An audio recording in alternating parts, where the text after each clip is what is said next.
안녕하세요. 창조회복교회 장봉희 목사입니다. 오늘 할 주제는 예수의 성전에 대한 태도입니다. 성경 말씀은 요한복음 2장 13절에서 22절까지 봉독하겠습니다.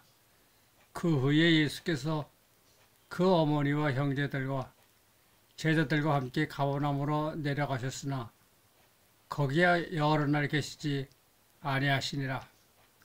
유대인의 유월절이 가까운지라 예수께서 예루살렘으로 올라가셨더니 성전 안에서 소와 양과 비둘기 파는 사람들과 돈 바꾸는 사람들이 앉아 있는 것을 보시고 노끈으로 채찍을 만드사 양이나 소를 다 성전에서 내쫓으시고 돈 바꾸는 사람들의 돈을 쏟으시며 상을 엎으시고 비둘기 파는 사람에게 이르시되 이것을 여기서 가져가라. 내 아버지 집으로 장사하는 집을 만들지 말라 하시니 제자들이 성경 말씀에 주의 전을 사모하는 열심히 나를 삼키리라 한 것을 기억하더라. 이에 유대인들이 대답하여 예수께 말하기를 내가 이런 일을 행하니 무슨 표적을 우리에게 보이겠느냐. 예수께서 대답하여 이르시되 너희가 이 성전을 헐라 내가 4월 동안에 일으키리라. 유대인들이 이르되 이 성전은 46년 동안의 지었거를 내가 3일 동안에 일으키겠느냐 하더라. 그러나 예수는 성전된 자가 자기 육체를 가리켜 말씀하실 것이라. 죽은 자 가운데서 살아나신 후에야 제자들이 이 말씀하신 것을 기억하고 성경과 예수께서 하신 말씀을 믿었더라.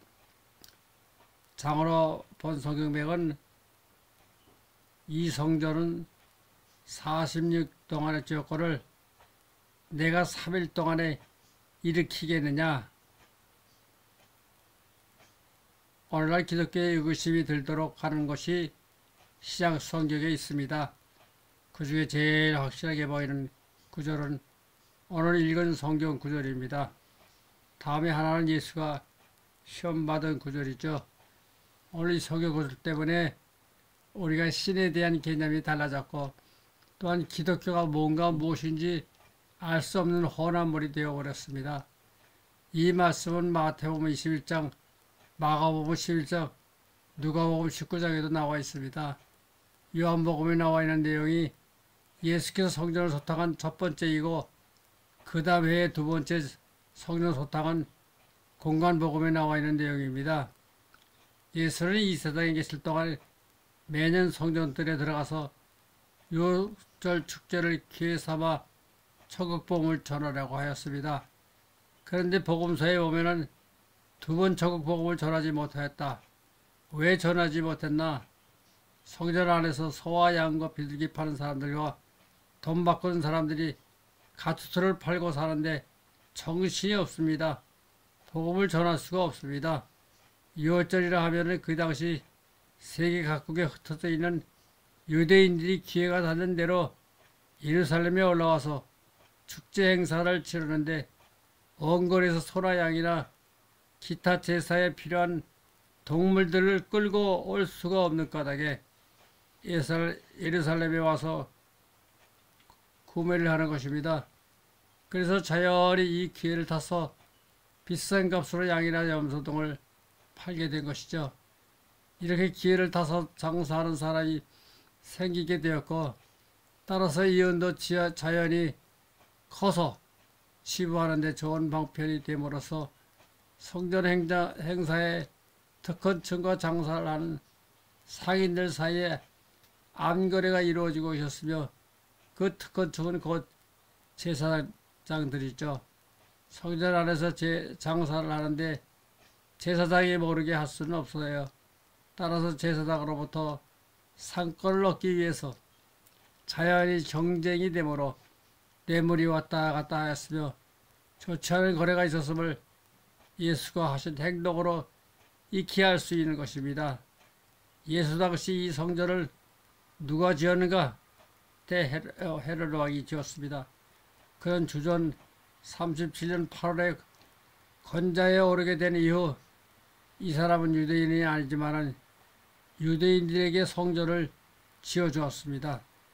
이 성전 공사는 주전 20년에 시작해서 약 18개월 걸쳐서 먼저 제사를 드릴 정도의 축조를 한 다음에 그 뒤 계속해서 이 성전을 증축하고 증설해 왔습니다. 성전 증축은 주 64년까지였으므로 대헤롯 왕이 성전 건축을 시작한 지 84년간에 걸쳐서 공사를 한 것입니다. 예수가 오늘 본문에 본 대로 첫 번 성전을 소탕한 것이 성전을 지은 지 46만이라 6년 만에 라는 것을 알 수 있습니다. 근데 주 70년에 예수께서 말씀한 대로 돌 위에 돌 하나도 남기지 않고 완전히 로마 군대에 의해서 파괴되어 버렸죠. 그것은 주 64년에 유대에서 로마에 대한 반란이 일어났고 그 결과 로마 정부는 유대인들의 정신적 근거지인 성전을 완전히 파괴해버린 것입니다. 이것은 마태복음 24장 2절에 본 대로 예수의 예언 그대로 된 것이죠. 돌 위에 돌 하나도 남기지 않고 파괴되었습니다. 오늘 본문에 보면 예수가 유대인들을 향해 이 성전을 헐라 그러면 내가 3일 만에 다시 지어보겠다 했는데 여기서 3일이라는 유대나라 말로 가장 짧은 것을 가리킵니다. 또 헤롯 왕은 여호와 신이나 유대인을 특별히 생각해서 성전을 지어준 것이 아닙니다. 헤롯 왕은 이방 성전도 신전도 많이 지어주었습니다. 그런 거로 성전을 건축해 준 것은 정치적 의미에서 한 것이지 여호와 신을 존중한 것이 아니었습니다. 그리고 예수가 성전을 소탕한 것을 두고 성전을 청결하게 한 것처럼 성전 안에서 장사한 사람을 쫓아내어 성전을 깨끗이 한 것처럼 오늘날 기독교가 그렇게 알고 있고 또한 성경 번역도 그렇게 되어 있습니다. 이것은 기독교 학자들이 의식적으로 성경을 변조해버린 결과이죠. 그래서 우리는 이 문제를 심각하게 다루지 않을 수 없습니다. 예수께서 명령하기를 이따위 성전을 헐어버려라. 그렇게 하면 내가 3일 만에 지어 내놓으리라. 이것은 성전을 높이 평가한 것이 아니죠. 성전을 무시하는 태도입니다. 근데 공관복음에 보면은 성전을 가리켜서 내 아버지 집을 강도의 걸로 만들지 말라 했습니다. 이렇게 예수께서 성전을 내 아버지 집이라고 한 것처럼 되어 있는데 이것이 잘못된 것이죠. 예수 성전에 들어가서 소탕하였다고 하지만 실제로는 성전이라 볼 수 없는 것이죠. 이것도 우리가 명심해야 합니다. 이스라엘의 성전은 중앙에 성전 본당이 있고 그 아래에 작은 뜰이 있는데 이스라엘의 남자와 여자가 들어갈 수 있는 곳이 각각 구분되어 있고 그 뜰 아래 적어도 20피트 계단 아래에 굉장히 큰 뜰이 있습니다. 이 아래쪽 뜰에서는 여호와 신을 모르는 이방 사람들도 들어가는 것이죠. 장사는 바로 이곳에서 했던 것입니다. 그러면 여호와는 이스라엘 사람들이 신이요 또는 이스라엘 백성들이 섬길 수 있는 장소가 성전이지 사실 장사하는 것이 성전은 아닙니다. 그런 거로 지금 장사하는 사람을 소탕했다 하는 것은 성전을 소탕하는 것이 아니고 사실 성전 밖에 이방 사람들이 있는 유대인들과는 상관이 없는 그곳에서 예수께서 행한 일입니다. 그런데 예수는 여호와가 말한 내 집이라 표현을 쓴 것을 보면 성전의 본당이나 그 아래 뜰이나 또한 이방 사람들이 장사를 하는 뜰이나 전혀 분간을 하지 않았다 같이 보였던 것입니다. 그래서 이방 사람들이 있는 그 뜰이 상인들을 쫓아내면서 여호와가 친히 말씀한 대로 나의 집은 기도하는 집이라 해놓고는 강도의 걸로 하느냐.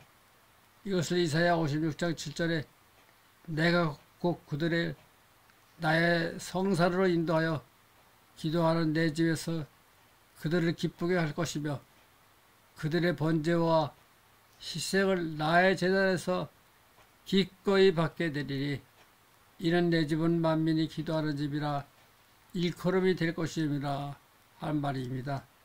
이사야 56절 7절에서는 여호와 자신이 한 말이죠. 성전은 내 집이다. 내 집은 기도하는 집이다. 기록되어 있습니다. 또한 예수께서 이방 사람들이 장사하는 곳에서 그 사람들을 채찍으로 쫓아내면서 하시는 말씀이 내 집은 기도하는 집이다. 근데 왜 강도의 걸로 만들었냐 했습니다. 하는 것은 예수가 저 본당이나 이방 사람이 있는 것이나 같이 봐버릴 것이죠. 이것이 마태복음 23장에 있는 내용과 유사하게 성전에 대한 예수의 취급이죠. 성전 안에 들여서 장사나 소나 양이나 이런 것을 팔고 또는 환전도 했습니다. 이때 유대나라는 로마 화폐와 신합돌이 그리고 유대나라 화폐가 같이 통용되었습니다. 근데 성전에 바치는 돈은 유대돈만 바쳐야 됩니다. 로마나 신합돈은 못 바칩니다. 그래서 돈을 바꾸는 환전대가 있는 것이죠. 그런데 이 환전대는 성전 안에 들여서만 있는 것이 아니고 성전의 서북쪽 외곽에 있는 안토니오 타워 아래에도 있었습니다. 그것은 제사장들에게 돈을 바치고 한 사람들만이 특별한 권리를 갖고 성전 안에 들여서 돈 바꾸는 장사를 했을 것이고 그래서 못한 사람은 그 외곽에서 장사를 했다 보여집니다. 이때 안토니아 망대 부근에 로마 군인이 주둔하고 있었는데 6월절이 되면 혹시 무슨 폭동이라도 일어나지 않을까 해서 그 군대의 숫자가 증원되었습니다. 6월절 때는 최저 600명 정도가 주둔했습니다. 그래서 감시하는 것이죠. 그러니까 망대 아래에서 환전을 했다 하는 것은 역시 로마 군인에게도 이익금의 일부가 돌아갈 수도 있습니다. 그런데 예수는 주로 이방 사람들도 드나드는 뜰에서 장사하는 사람을 내쫓으면서 하는 말이 내 집은 기도하는 집이라 해놓고는 강도의 글이 되어 있지 않느냐. 이 말은 다른 사람이 한 말이 아니고 여호와 자신이 한 말입니다. 내 집은 기도하는 집이다 써놓고는 왜 강도의 글로 만들었냐. 그런 이야기죠. 그러면 강도 시술을 하는 것은 예수께서 여기서 장사하는 사람을 두고 한 말이 아닙니다. 내 집이라 하면은 성전을 가리키고 그 안에 제사장밖에 못 들어가니까 강도는 제사장이란 뜻이죠. 이와 같이 예수가 살아있는 동안 매년 한 번씩 예루살렘에 올라가 높은 지위에 있는 유대인들을 책망했고 오늘 여기 성경 구절의 이야기는 비교적 점잖게 하신 말씀입니다. 그러면 예수께서 채찍을 가지고 쫓아낼 적에 아무도 저지하지 않는 것이 이상합니다. 원칙으로 보면 오히려 예수를 추방하고 아니면 잡아 죽일 정도까지 되어야 하는데 장사하는 환전판을 덮어버렸다는데도 가만히 두었다는 자체가 이상합니다. 이것은 예수의 권위도 있죠. 그러나 다른 하나는 대제사장들이 성전 안에서 해먹은 자책이죠. 저희들이 저질러 놓은 일이니까 예수께서 강도의 글로 되어 있구나 해도 말하지 못하게 된 것은 그들의 행위가 자명하게 드러났기 때문이죠. 그렇지만은 억울하게 당한 상인들은 하는 말이 이 성경에는 기록되어 있지 않지만 틀림없이 여보시오. 이 일이 당신이나 우리 신 여호와를 위해서 한 행사가 아닙니까? 즉 우리가 장사를 하는 것은 멀리서 온 사람들의 편의를 봐주기 위해서 한 것이 아닙니까? 예수께서 방문한 사람이 있었을 것이 틀림이 없습니다. 그래서 예수께서 거기에 대한 대답에 말씀이 오늘 여기서 성경구절 16절의 말씀인데 잘못 번역된 것입니다. 구약 하박국 2장 20절과 오직 여호와는 그 성전에 계시니 온 땅은 값에서 잠잠할지니라 하시니라. 요엘 3장 17절 21절에 그러즉 너희가 나는 내 성산 시온에 사는 너희 하나님 여호와인 줄 알 것이라. 보면 여호와 나는 예루살렘에 떠나지 않는다. 시온에 항상 내 집이다. 즉 예루살렘이 내 집이다 하는 것은 여기 저 성전 본당 때문입니다. 그런데 저 본당을 가리켜서 예수는 강도의 굴이다 말할 것이죠. 그런 거로 우리는 여기서 명심해야 합니다. 왜 저것이 강도의 굴인가? 그러면 저기에 있는 제사장들로 하여금 강도가 되게 한 주 신은 누구냐? 그 신은 이스라엘 민족신 여호와다. 그런 이야기죠. 따라서 공관복음에 나오는 예수의 말씀을 다시 번역해보면 말로는 기도하는 집이라 해놓고는 이것이 강도의 소굴이 되어 있구나 그 말이죠. 말로는 기도하는 집이다. 천하 만민의 사람들에게 이것은 내게 기도하는 집이다 해놓고는 이것이 강도의 소굴이 되어 있구나. 예수께서 이렇게 간파하는 것입니다. 이것을 오늘 우리는 정확하게 알아야만 합니다. 그리고 오늘 여기 요한복음의 말씀도 다시 번역해보면 시장의 집을 내 아버지 집으로 생각지 말라. 여기지 말라. 간주하지 말라. 만들지 말라. 그런 말입니다. 이것은 오늘날 성경에는 나의 아버지 집을 장사꾼의 집으로 만들지 말라고 번역되어 있습니다. 얼마나 차이가 있는가. 정반대의 뜻입니다. 신학고전 문법을 통해 정확하게 번역하면 나의 아버지 집으로 만들지 말라. 장사의 집을. 그런 뜻인데 즉 장사꾼의 집을 내 아버지 집으로 여기지 말라. 그런 소리이죠. 다시 말하면 이 장소는 장사꾼의 집이지 내 아버지의 집은 아니다. 그런 말입니다. 즉 거기에 있던 사람들이 예수에 대해 우리나 당신이나 다 여호와를 섬기는 일 아닙니까? 좋은 일인데 왜 우리를 이렇게 쫓아냅니까? 할 적에 예수께서 하신 말씀이 이 장사꾼의 집을 내 아버지 집으로 생각지 말라. 여기는 내 아버지 집이 아니다. 그렇게 말한 것입니다. 확실하게 말해둡니다만 강도의 굴이요 장사꾼의 집이 예수의 아버지 집이 될 수가 없습니다. 그런데 시랍의 성경의 영어나 독일어를 번역될 적에 고의로 내 아버지 집을 장사꾼의 집으로 만들지 말라 이렇게 한 것입니다. 따라서 이렇게 번역되면 결국은 예수의 아버지는 여호와다라는 공식이 성립됩니다. 이렇게 되어 여호와가 예수의 아버지라는 기독교의 교리가 만들어진 원인이 여기에 있는 것입니다. 여호와는 딴 목적이 있어서 이스라엘 백성을 예수가 출현할 예정지인 가나안 땅으로 유도해서 자기 목적 달성의 기간 수단으로 이용했던 것입니다. 여호와의 목적은 어디까지나 예수를 처치하는 것입니다. 그래서 예수께서 누차 말씀한 것과 같이 이 청사제는 1.1획도 틀림없이 수행될 것이라고 했던 것입니다. 여호와는 어떤 신인가 하면은 그는 질투하는 신인가 동시에 그 성격은 걷잡을 수 없는 것입니다. 우리는 구약 문서를 통해서 여호와를 여지없이 잘 알아볼 수 있는 것입니다. 그러나 예수의 아버지 우리 하나님은 예수를 통하지 않고는 절대로 알 수가 없습니다. 예수는 우리가 하나님을 알 수 있는 유일한 길이죠. 그런데 불행하게도 예수께서 지상에 남겨놓은 말씀 중에서 우리는 극히 일부밖에는 가지고 있지 않습니다. 그뿐만 아니라 주님의 말씀을 유도화하도록 변조한 것이 적지 않습니다. 그런 거로 오늘날 우리들은 이와 같이 예수께서 한 말씀이 그 본영을 찾아서 우리들이 가지고 있는 신앙 상태를 바로잡는 것이 대단히 중요합니다. 지금 이 호미 상태, 즉 성경의 중요한 부분의 구조를 다 변조해서 신의 개념을 바꿔버린 것이 한탄스럽고 또한 무지한 사람들 또 무지하지 않더라도 여기에 대해 심각하게 따져보지 않고 기독교 학자들이 번역을 제대로 했을 것이라고 믿으면 여기까지 따라온 우리들이 대단히 슬픈 존재죠.